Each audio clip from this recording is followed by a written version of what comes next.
পাপ থেকে মুক্তির উপায় ভগবান কি বলেছেন গীতায়?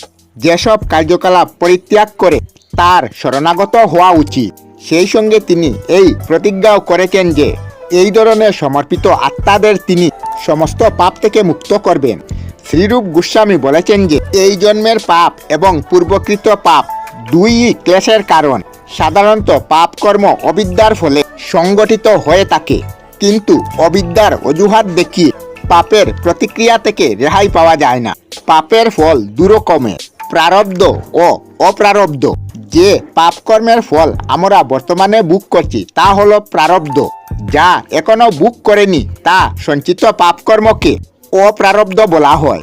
উদাহরণস্বরূপ বলা যায়, কোনো দুর্বৃত্ত স্বরূপ অনেক অপরাধ করা সত্ত্বেও যখন ধরা পড়েনি, কিন্তু যখনই ধরা হবে তখনই তাকে কারাগারে দেওয়া হবে। এভাবে আমাদের অপ্রারব্ধ পাপের ফল আমরা ভবিষ্যতে প্রাপ্ত হব। আর আমাদের প্রারব্ধ পাপকর্মের ফল যখন আমরা ভোগ করেছি, এইভাবে পাপকর্ম ও তার পরিণামরূপী ক্লেশ ক্রমান্বয়ে চলতে থাকে। এইভাবে পাপের ফলে জন্ম জন্মান্তরে দুঃখ ভোগ করতে থাকে।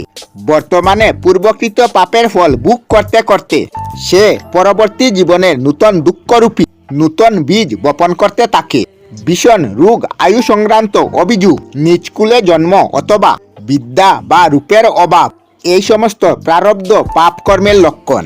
পূর্বকৃত পাপের ফল আমরা বর্তমানে ভোগ করছি, এবং বর্তমানে যেসব পাপ আমরা করেছি তার ক্লেশ আমাদের ভবিষ্যতে ভোগ করতে হবে। কিন্তু আমরা যদি কৃষ্ণ ভাবনায় ভাবিত হই, তাহলে সেই সমস্ত পাপ কর্মের ফল অবিলম্বে নিরবিত হতে পারে। তার প্রমাণস্বরূপ শ্রী গোস্বামী শ্রীমদ্ ভগবতে একাদশ খণ্ডে চতুর্থ অধ্যায়ে 49 শ্লোকটি উদ্ধৃত করেছেন।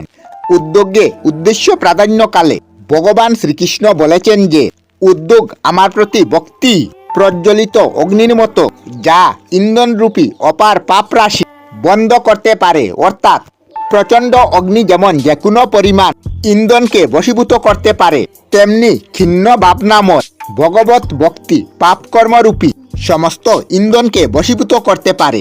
জীবন কুরুক্ষেত্রের রঙ্গানো নেয়।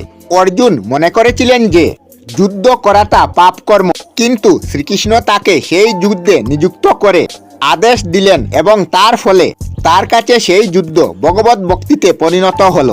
তাই অর্জুনকে কোনো পাপের ফল ভোগ করতে হয় না। হরে কৃষ্ণ। আমরা আমাদের চ্যানেলে সব ধরনের ভিডিও আপলোড করি, যেমন ব্লগ, নিউজ, কুকিং ভিডিও, ধার্মিক আলোচনা ইত্যাদি।